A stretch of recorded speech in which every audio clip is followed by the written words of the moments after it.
It's day 7. We're starting our U.S. crop tour in South Dakota. We're in Yankton County, and we got a cornfield here behind me, and in the background you can see we're missing another one of those rainstorms. It looks like it's going south.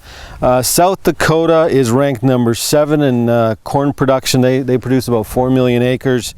The average size is about 1,400 acres. Soybeans ranked 8th, 4 million acres. Wheat ranks 6th, 3 million acres. If you've noticed, wheat has rallied here in the last 7 days, up $1.29. That's up 26%. That's probably unsustainable performance going forward. In terms of crop conditions, corn over the last 3 weeks, very poor to poor is up about 1% to 5%, good to excellent. It's actually up 2% to 72%, so the corn looks really good here in South Dakota. Soybeans, we're at 3%, very poor to poor. That's up 1% in 3 weeks, good to excellent, up 2% to 70. So overall looks lush and green, looks similar to what we just saw here in Nebraska. Wheat's the problem spot. The soft red winter wheat is at 46%, very poor to poor. That's up 9% in 3 weeks. Good to excellent is at 29%, up 2. Spring wheat, 8%, very poor to poor. Good to excellent, 59%, up 6. So they've been getting the moisture. Some spots have been drowned out, but overall we're not seeing the issues we saw in some of the other states. It's been cool. Today's a cool day. They've been getting some heat, but local farmers suggesting it's a little too cool at night. We're going to continue moving forward. We're going to go towards Beresford, South Dakota, and keep you posted. We're 4 miles north of Beresford. We're in South Dakota. It's day 7, July 2nd, and we're staying in front of a cornfield that's chest high. And if anybody remembers from last year, we were in this same area, and this whole field, plus there's a bean field across the road and down there, was all drowned out because of too much moisture, too much rain. In fact, if you remember some of those days where this area was getting 8 inches of rain in one day, and what a difference a year makes. It's looking really good, lush and green. Looks like the farmers here have gotten a little lucky this year compared to some of the other areas. As you go towards Sioux Falls, Omaha, it looks like they've gotten too much moisture, like some of the other states, Indiana, Illinois. They've been able to side dress. They've been able to get in the fields and spray, so looking pretty good compared to last year in South Dakota. We're in Beresford, South Dakota. We're in a cornfield. Looks like the sun's trying to come out. South Dakota's been fairly lucky this year compared to last year. There's just too much moisture, flooding in fact, over just a period of a 24-hour day. This year they've gotten enough moisture. It's been a good balance between the heat and the moisture. Probably could use some more heat.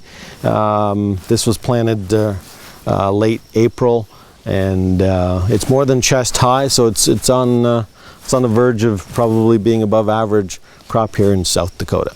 We're traveling northwest on Highway 34. We're in near Coleman, South Dakota. It's day 7, and folks, it was looking good coming up here, but we're starting to find some more moisture issues, damage. You can see in the background there, drowned out area. There's another cornfield across the road that still has some standing water. It's cool today. Again, we need the heat to get this moisture evaporated, but it's doing some more damage here in South Dakota on both bean and corn crops.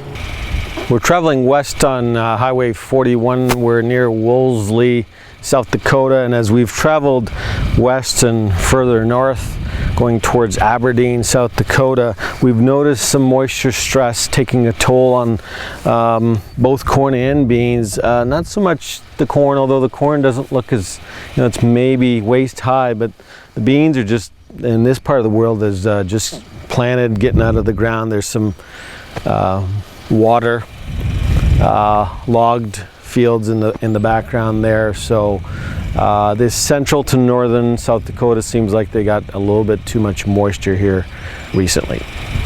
We're traveling Highway 281. We're traveling north towards Aberdeen in South Dakota, and we're in front of a wheat field. And wheat fields are looking pretty good across the United States, but they look deceiving from what I've been told from local elevators and farmers that are harvesting, that the test weights are not there, the protein's not there, the yields are lower, and we've got vomitoxin because of too much moisture this year.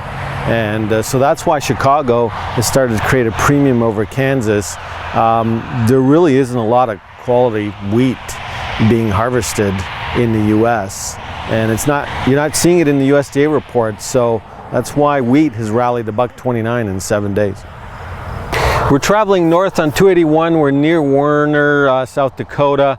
We got some corn here that's about waist high. About where it is in this region, it's about that waist high.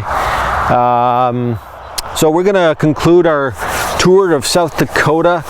It's day 7, July 2nd, and if I was to rate the state in terms of average or above average, I think the very south, where last year they got a lot of, near that Beresford, South Dakota, they got a lot of rain. This year, huge difference. We got corn higher than myself, so I'm gonna be at average to above average for the very south. But as you travel central and get into the northern region of South Dakota, I'm thinking it's average to below average. We're seeing a lot of moisture stress again, like we saw in Indiana, Illinois, Ohio.